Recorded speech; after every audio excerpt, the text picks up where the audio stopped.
हम लोग अपने रोजमर्रा की जिंदगी में तरह तरह के कामों के लिए पानी का इस्तेमाल करते हैं, जैसे पीने के लिए, नहाने के लिए, कपड़े धोने के लिए, सिंचाई के लिए वगैरह वगैरह। हम में से ज्यादातर लोग अपनी जरूरत का पानी चापाकल या कुआं जैसे पारंपरिक स्रोतों से प्राप्त करते हैं।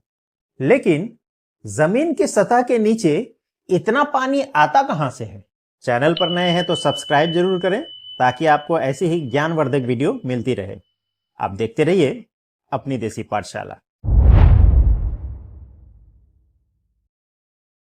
इससे पहले कि हम जमीन की सतह के नीचे मौजूद पानी के बारे में जानें, आइए जानते हैं कि आखिर पृथ्वी पर कितना पानी मौजूद है।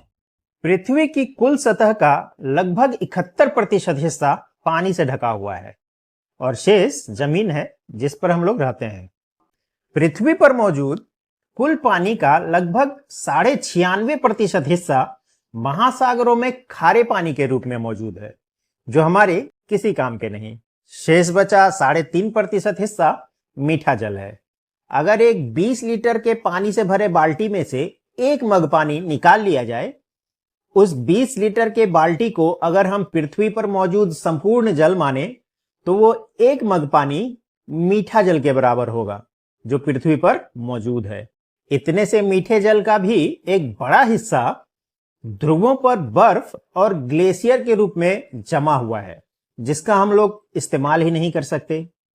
शेष बचा पानी जो हमारे उपयोग के लिए बचता है, वो पृथ्वी पर मौजूद संपूर्ण जल का 1% से भी कम हिस्सा बचता है, जो कि नदियों, झीलों और भूमिगत जल के रूप में है। इसी भूमिगत जल को हम लोग अपने इस्तेमाल के लिए कुआं या ट्यूबवेल के जरिए निकालते हैं। लेकिन सवाल यह है कि इतना पानी जमीन के नीचे आता कहां से है और कैसे आता है? आगे देखते हैं। दरअसल पृथ्वी की सतह के नीचे कई परतें होती हैं। ऊपर की परतें मुलायम होती हैं और जैसे जैसे हम लोग जमीन के नीचे जाते जाते हैं, जमीन की परतें कठोर और सख्त होती जाती हैं। जमीन की परतों के बीच छोटी छोटी दरारें होती हैं।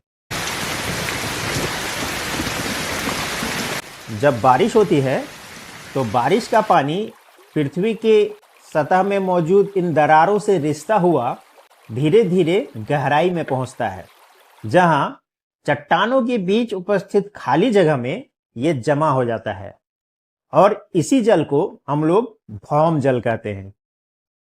और ये भौम जल जमीन के अंदर जितनी ऊंचाई तक होता है, उस ऊंचाई को भौम जलस्तर कहते हैं। अगर हमें ट्यूबवेल से पानी निकालना है तो हमें ट्यूबवेल को उस भौम जलस्तर की गहराई तक गाड़ना होता है। अलग अलग जगहों पर भौम जल का स्तर अलग अलग हो सकता है, इसलिए हमें अलग अलग जगह पर ट्यूबवेल से पानी निकालने के लिए ट्यूबवेल के पाइप को अलग अलग गहराई तक पहुंचाना होता है। जब किसी स्थान के लोग पानी को अधिक मात्रा में इस्तेमाल करने लगते हैं, यानी जमीन के अंदर के पानी को, भौम जल को अधिक मात्रा में बाहर निकालने लगते हैं, तो उस स्थान पर भौम जल का स्तर धीरे धीरे नीचे जाने लगता है। यदि समय पर वर्षा न हो तो ये जल स्तर इतना नीचे चला जाता है कि ट्यूबवेल से पानी निकलना ही बंद हो जाता है। ऐसी स्थिति में कुएं भी सूख जाते हैं और फसलें भी सूख जाती हैं। वर्षा होने पर पुनः वर्षा का पानी मिट्टी की दरारों से रिसता हुआ नीचे जाता है और पुनः भौम जल स्तर को ऊंचा कर देता है। नदियों या झीलों के आसपास जो इलाके हैं, वहां पर नदियों और झीलों का पानी भी रिस कर जमीन के अंदर जाता है और वहां के भौम जल स्तर को बढ़ाने में मदद करता है। अगर आज की वीडियो से आपने कुछ सीखा है तो वीडियो को लाइक जरूर करें और शेयर जरूर करें। मिलते हैं फिर किसी नए वीडियो में, तब तक के लिए गुड बाय।